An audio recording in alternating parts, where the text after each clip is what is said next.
My name is Clarence Bell, and I'm 77 years old. Sitting here in my Oklahoma City home, holding the bottle of what I thought were my life-saving heart medications, but which I discovered were actually sugar pills that my son Jeffrey had secretly replaced my real prescriptions with because he believed that modern medicine was a scam designed to poison elderly people and steal their money. 3 weeks ago, I collapsed in my kitchen with a massive heart attack that nearly killed me. And it was only when the paramedics found my empty pill bottles and the doctors ran blood tests that we discovered I hadn't been receiving any actual medication for months, despite faithfully taking what I believed were my prescribed heart pills every single day. I'd love to know where you're listening from today, so please share your location in the comments below. And if this story resonates with you, I hope you'll consider subscribing, because what happened to me shows how dangerous conspiracy theories can become when they influence family members who have access to our medications and medical care. Let me start by telling you about my heart condition and why those medications were literally keeping me alive, so you can understand how close Jeffrey came to killing me with his misguided beliefs about modern medicine.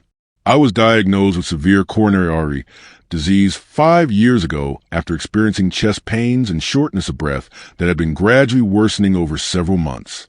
My cardiologist, Dr. Patricia Martinez, explained that my heart arteries were severely blocked and that without proper medication and lifestyle changes, I was at extremely high risk for heart attacks, strokes, and sudden cardiac death. She prescribed a combination of medications, including beta blockers, blood thinners, and cholesterol-lowering drugs that would work together to protect my cardiovascular system. Dr. Martinez had been very clear about the importance of taking these medications exactly as prescribed and never missing doses or stopping them without medical supervision. She explained that my heart condition was serious enough that interrupting my medication regimen could have life-threatening consequences within days or weeks. For 4 years, I had been diligent about taking my medications exactly as prescribed, and the results have been excellent. My chest pains disappeared, my energy improved, and follow-up tests showed that my heart function was stable and that the risk of heart attack had been significantly reduced through proper medical management.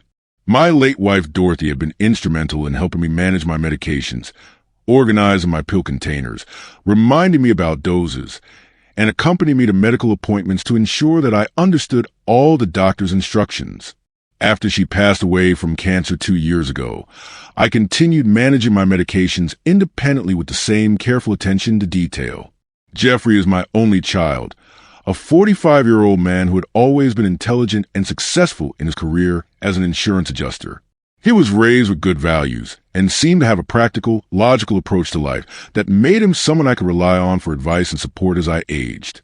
But something had changed in Jeffrey over the past few years that I didn't fully understand until it was almost too late. He had become increasingly suspicious of government institutions, medical authorities, and what he called a pharmaceutical industrial complex that he believed was designed to exploit and harm people for profit. Jeffrey's transformation from a rational, practical person into someone consumed by conspiracy theories had been gradual and subtle. It started with skepticism about news media and government policies, then evolved into distrust of medical professionals and pharmaceutical companies, and eventually became a comprehensive rejection of modern medicine as fundamentally corrupted and dangerous. I had noticed that Jeffrey frequently shared articles and videos on social media that promoted alternative medicine, natural healing, and theories about medical conspiracies designed to keep people sick for profit. When I expressed concern about some of these ideas, he would accuse me of being naive and brainwashed by mainstream medical propaganda. Jeffrey became particularly focused on the idea that elderly people were being over-medicated by doctors who prioritized pharmaceutical profits over patient well-being. He claimed that most prescription medications were unnecessary and that the human body could heal itself naturally if given the chance without interference from artificial chemicals. During family conversations, Jeffrey would frequently criticize my reliance on prescription medications and suggest that I was damaging my health by taking so many pills. He argued that my heart problems could be cured through diet changes, exercise, and natural supplements rather than through what he called dangerous pharmaceutical interventions. I tried to explain that my medications had been prescribed by a qualified cardiologist based on extensive testing, and that stopping them could be life-threatening. But Jeffrey dismissed my concerns and suggested that Dr. Martinez was either incompetent or financially motivated to keep me on expensive medications that I didn't actually need. Jeffrey's criticism of my medical care became more persistent and aggressive over time. He would research my medications online and find articles that highlighted potential side effects and risks, using this information to argue that my treatments were more dangerous than my underlying heart condition. When I showed Jeffrey the improvements in my health and test results that had occurred since starting my medication regimen, he claimed that these improvements were either temporary or the result of natural healing that would have happened regardless of the medications. He seemed determined to find evidence that supported his preconceived beliefs about medical conspiracies. Jeffrey began offering to help me manage my medications, which I initially appreciated as a caring gesture from a concerned son who wanted to ensure that I was taking proper care of myself. He offered to organize my pill containers, coordinate with my pharmacy, and help me keep track of appointments and prescription refills. I was grateful for Jeffrey's offers of assistance because managing multiple medications can be complex and confusing, especially as I was getting older and sometimes felt overwhelmed by the various pills, dosages, and timing requirements. Having family support seemed like a practical and caring arrangement. But what I didn't realize was that Jeffrey was using his access to my medications to implement his own theories about what I should and shouldn't be taking. He had decided that my heart medications were unnecessary and potentially harmful, and he had developed a plan to wean me off them gradually without my knowledge. Jeffrey began by researching the appearance, size, and color of my various medications so that he could find convincing substitutes that would look identical to my Real prescriptions. He was systematic and careful in his approach, wanting to ensure that I wouldn't notice that my medications had been replaced. He found suppliers online who sold sugar pills, placebo tablets, and other inert substances that could be manufactured to look exactly like common prescription medications. Jeffrey ordered custom-made pills that matched the appearance of my heart medications in every detail, including size, shape, color, and markings. Jeffrey's plan was to gradually replace my real medications with these fake pills over several weeks, monitor my condition to see if I experienced any negative effects. He believed that I would either show no change in my health, proving that the medications were unnecessary, or that I would actually improve without the toxic effects of pharmaceutical drugs. The replacement process began in February 2023, when Jeffrey started substituting one of my medications with sugar pills while leaving the others unchanged. He wanted to test his theory gradually and scientifically, replacing one medication at a time to isolate the effects of each change. Jeffrey was careful to dispose of my real medications in ways that wouldn't be discovered and to maintain the appearance that I was continuing to take my prescribed treatments as directed. He kept detailed notes about the replacement process and my daily condition to document what he expected would be proof of medical conspiracy. Over the course of 6 weeks, Jeffrey systematically replaced all of my heart medications with placebo pills that had no therapeutic effect whatsoever. By mid-March, I was taking nothing but sugar and inert ingredients while believing that I was continuing my prescribed treatment regimen. Initially, I didn't notice any immediate changes in how I felt, which Jeffrey interpreted as confirmation that the medications had been unnecessary. He was pleased with what he saw as evidence that his theories about over-medication and pharmaceutical conspiracies were correct. But the absence of immediate symptoms was misleading because cardiovascular medications like mine work to prevent problems rather than to treat symptoms that are already present. The protective effects of my medications were being gradually lost without obvious warning signs that would alert me to the danger I was facing. Jeffrey continued to monitor my condition and convinced himself that I was actually healthier without the medications. He noted that I seemed to have more energy and fewer complaints about minor aches and pains, which he attributed to the removal of toxic pharmaceutical chemicals from my system. As weeks passed without my real medications, my cardiovascular system was becoming increasingly unstable and vulnerable to the kind of catastrophic event that my prescriptions had been designed to prevent.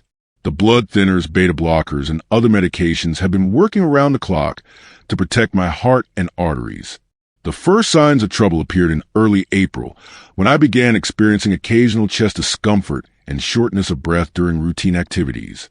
I mentioned these symptoms to Jeffrey, who dismissed them as normal signs of aging and suggested that they were probably related to spring allergies or changes in weather patterns. Jeffrey discouraged me from contacting Dr. Martinez about these symptoms, arguing that she would just want to prescribe more medications or run expensive tests that weren't necessary. He convinced me that the symptoms were minor and temporary, and that they would resolve naturally without medical intervention. But the symptoms gradually worsened over the following weeks, progressing from occasional discomfort to more frequent and severe episodes of chest pain and breathing difficulty. I was becoming increasingly concerned about these changes, but Jeffrey continued to minimize their significance and discourage medical consultation. On April 28, 2023, I woke up feeling unusually tired and short breath, but I attributed these symptoms to a restless night and decided to proceed with my normal daily activities. I was preparing breakfast in my kitchen when the massive heart attack struck without warning.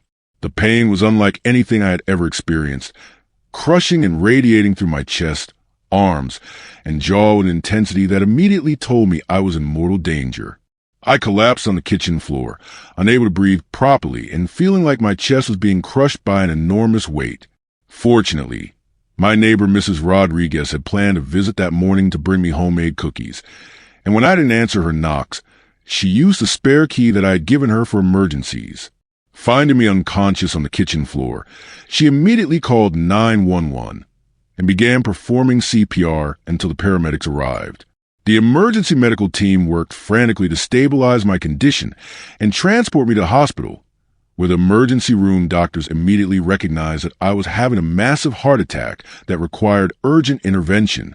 The medical team prepared for emergency procedures to restore blood flow to my heart and prevent permanent damage.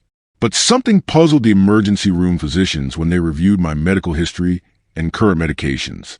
Despite my known heart condition and previous prescription regimen, my blood tests showed no evidence of the medications that should have been protecting my cardiovascular system. Dr. Sarah Wilson, the emergency cardiologist who was treating me, ordered additional tests to determine why my prescribed medications weren't showing up in my bloodstream. The results confirmed that I had no therapeutic levels of any of my heart medications, despite supposedly taking them regularly for months. When Jeffrey arrived at the hospital, Dr. Wilson questioned him about my medication compliance and whether there might be reasons why my prescriptions weren't providing the expected therapeutic effects. Jeffrey initially claimed that I had been taking my medications exactly as prescribed and suggested that perhaps the drugs were defective or ineffective. But Dr. Wilson's persistent questioning and the obvious discrepancy between my prescribed medications and my blood test results led Jeffrey to eventually admit that he had been replacing my heart medications with sugar pills because he believed they were unnecessary and potentially harmful. The revelation that Jeffrey had deliberately sabotaged my medical treatment was shocking to the medical team and explained why I had suffered such a severe heart attack despite supposedly being on appropriate preventive medications. Dr. Wilson immediately understood that Jeffrey's actions had directly caused my life-threatening condition. Jeffrey showed no remorse for his actions and continued to argue that modern medicine was harmful and that my heart attack was probably caused by the accumulated toxicity of the medications I had taken in previous years.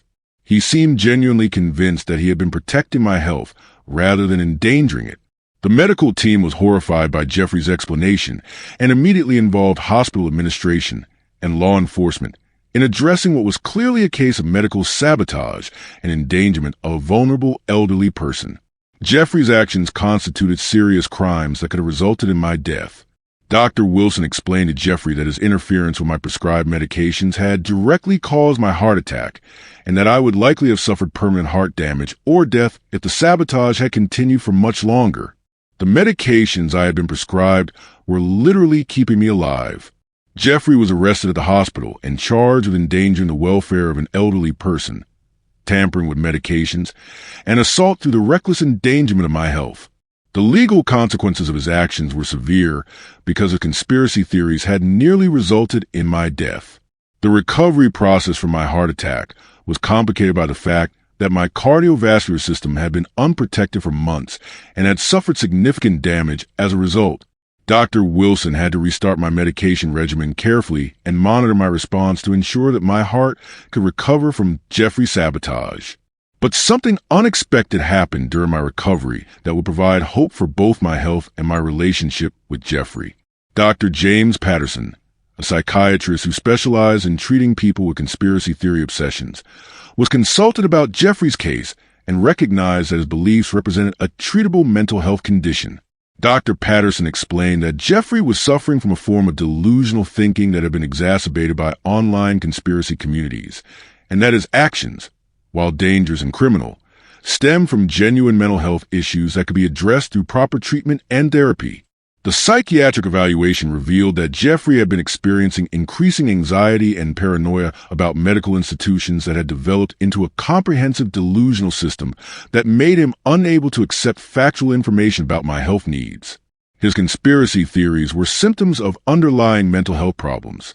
Working with Dr. Patterson, Jeffrey began a treatment program that included medication for his anxiety and delusional thinking, along with cognitive behavioral therapy, designed to help him distinguish between factual medical information and conspiracy theories that had no basis in reality.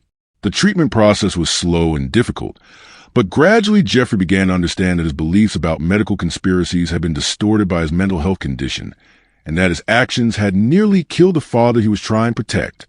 He eventually expressed genuine remorse for endangering my life.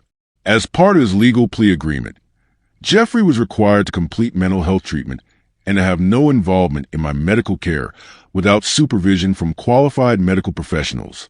He also had to pay for the medical expenses related to my heart attack and ongoing treatment. Today, more than a year after my heart attack, my cardiovascular health has been restored through proper medical treatment, and my relationship with Jeffrey is slowly healing as he continues his mental health treatment and works to understand how his conspiracy theories nearly cost me my life. The experience taught me about the dangerous real-world consequences of medical conspiracy theories and the importance of protecting elderly people from family members whose mental health issues might lead them to interfere with prescribed treatments. It also showed me that recovery and redemption are possible when people receive appropriate mental health care.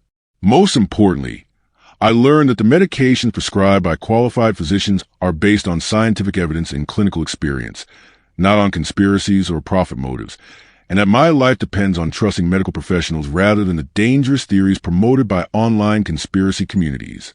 That's my story. How my son nearly killed me by replacing my heart medications with sugar pills because he believed medical conspiracy theories, but how psychiatric treatment helped him understand reality and rebuild our relationship. Sometimes the people who think they're protecting us are actually the ones putting us in the greatest danger, but sometimes mental health treatment can restore both sanity and family bonds.